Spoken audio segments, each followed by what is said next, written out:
Bismillahirrahmanirrahim. Assalamu alaikum. Sixth class. Hope you all are good. Today we will discuss the circuit diagrams. ठीक है, circuit diagrams के बारे में बेटा हम फिफ्थ क्लास में भी पढ़ चुके हैं. आपको पता है कि जो सर्किट के अंदर डिफरेंट कंपोनेंट्स होते हैं उनको हमने सिंबॉलिक फॉर्म में कैसे ड्रॉ करना होता है ये हम फिफ्थ क्लास में पढ़ चुके हैं. और ज़ाहिर है कि जैसे यहाँ पे एक एग्ज़ाम्पल दी हुई है, यहाँ पे एक टॉर्च का सर्किट जो है वो आपको उसके अंदर की जो डायग्राम है उसका जो सर्किट है वो आपको यहाँ पे दिखाया जा रहा है. इस टॉर्च के अंदर ये देखें 3 बैटरीज़ या सेल यूज़ हुए हैं. ठीक है, उसके बाद यहाँ पे एक टॉर्च का स्विच होता है. आप उस स्विच को ऑन या ऑफ़ कर सकते हैं. ठीक है, जब आप उसको ऑन करेंगे तो चूँकि ये जो बैटरीज़ हैं ये इसके साथ कनेक्टेड होती हैं, बल्ब के जो सर्किट है वो यहाँ से कनेक्टेड होता है. तो जैसे ही हम स्विच को ऑन करते हैं तो ये टॉर्च की जो बल्ब है वो ऑन हो जाता है. और जब हम स्विच को ऑफ़ करते हैं तो यहाँ से ये सर्किट डिस्कनेक्ट हो जाता है, तो फिर बल्ब ऑफ़ हो जाता है. अब इसको अगर हम ड्रॉ करने की कोशिश करेंगे तो आपको पता है कि जो तमाम जो लोग होते हैं उनकी डायग्राम बहुत अच्छी नहीं होती है. उनकी जो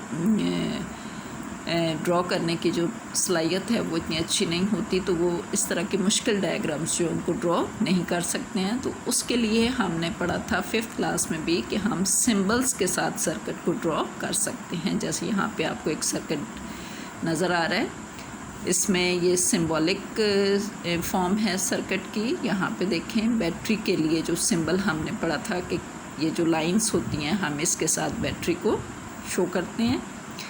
बैटरी को चूँकि इसमें 3 बैटरीज टॉर्च के अंदर यूज़ हुई हैं तो ये 3 लाइंस जो हैं ये इसको शो कर रहे हैं. उसके बाद ये जो सिंपल लाइंस हैं ये क्या हैं, ये आपकी जो वायर होती है उसका सिंबल है.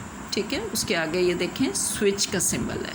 स्विच का हमने पढ़ा था कि स्विच 2 तरह के होते हैं सिंबॉलिक फॉर्म में, एक ओपन स्विच और एक क्लोज्ड स्विच. इस वक्त ये जो है ये आप देखें तो ये ओपन स्विच है, यहाँ पे ये डिसकनेक्ट हुआ हुआ है. ठीक है, जब हम इसका स्विच प्रेस करते हैं तो ये कनेक्ट इसके साथ अटैच हो जाता है और ये सर्किट आपका कंप्लीट हो जाता है. और फिर वो वायर के थ्रू जब करंट बल्ब तक पहुँचता है तो बल्ब आपका रोशन हो जाता है. ठीक है, तो ये सर्किट डायग्राम है, ये हम ऑलरेडी इसके बारे में पढ़ चुके हैं. लेकिन हमने जो कंपोनेंट्स फिफ्थ क्लास में पढ़े थे वो हमने पढ़े थे बैटरी का कंपोनेंट जो है उसका सिंबल क्या होगा, स्विच का सिंबल, वायर का, बल्ब का, डबल बैटरी का, और ये वाले सिंबल्स हमने पढ़े थे, ओपन स्विच का, क्लोज स्विच का. ठीक है, अब हम कुछ नए सिंबल्स पढ़ेंगे, more electrical components. Electrical circuits are parts of our daily lives, everyday life. Electrical circuits are made up of from electrical components. ये मुख्तलिफ़ किस्म के electrical components से circuit बने हुए होते हैं. और there are many components that can be used in electrical circuits. मुख्तलिफ़ components हैं जिनको हम यूज़ कर सकते हैं. और यहाँ पे आपको इस टेबल के अंदर कुछ components नज़र आ रहे हैं, components भी हैं और साथ उनके symbols भी हैं. फॉर एग्ज़ाम्पल ये सबसे पहले आपको वायर नज़र आ रही है और ये वायर का सिंबल है स्ट्रेट लाइन में. ठीक है, ये हम ऑलरेडी पढ़ चुके हैं. फिर ये देखें बैटरी या सेल है और इसका जो सिंबल है ये हम इस तरह से लाइंस के साथ इसको शो करते हैं. उसके बाद ये बल्ब है. बल्ब का सिंबल वैसे हमने फिफ्थ में ये पढ़ा था, ये लैंप के लिए या बल्ब के लिए आप ये सिंबल भी यूज़ कर सकते हैं. और एक और सिंबल आप ये देखें, ये वाला भी आप यूज़ कर सकते हैं. इसके अंदर ये जो गोल बल्ब है इसके अंदर ये वाला जो चीज़ है ये फिलामेंट को शो कर रही है. ठीक है, बल्ब के अंदर वो जो तार होती है ना जो जलती है और रोशन होती है वो फिलामेंट कहलाती है, और ये बल्ब के अंदर उसका फिलामेंट आपको नज़र आ रहा है. ठीक है, तो हम ये दोनों यूज़ कर सकते हैं सिंबल्स, बल्ब के लिए या लैंप के लिए. उसके बाद देखें मोटर. अब मोटर को देखें तो ये काफ़ी कॉम्प्लिकेटेड सा स्ट्रक्चर है, यानी हर एक इंसान जो है वो इस डायग्राम को ड्रॉ नहीं कर सकेगा. अगर हम सर्किट डायग्राम ड्रॉ करना चाहें तो फिर हम क्या करेंगे, इसका सिंपल सा सिंबल है जो हम उसकी जगह यूज़ कर सकते हैं, ये वाला.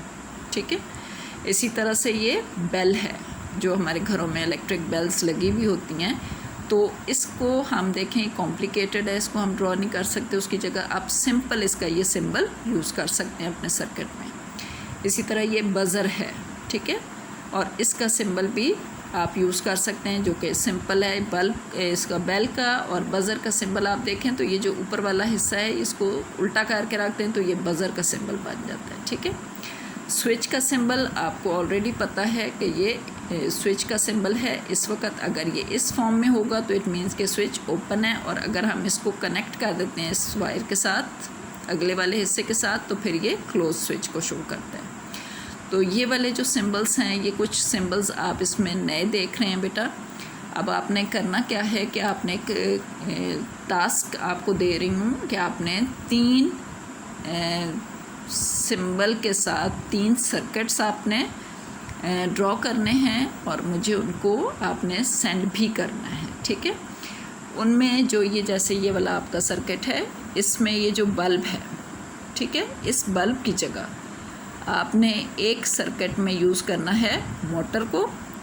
इंस्टेड ऑफ बल्ब यहाँ पे आपने मोटर का सिंबल ड्रॉ करना है, ठीक है। दूसरे सर्किट में आपने बल्ब की जगह बेल का सिंबल, और तीसरे सर्किट में आपने बल्ब की जगह बज़र का सिंबल ड्रॉ करके ये 3 और सर्किट बनाने हैं, ठीक है। एक सर्किट तो ये बना हुआ है जो बल्ब के साथ है।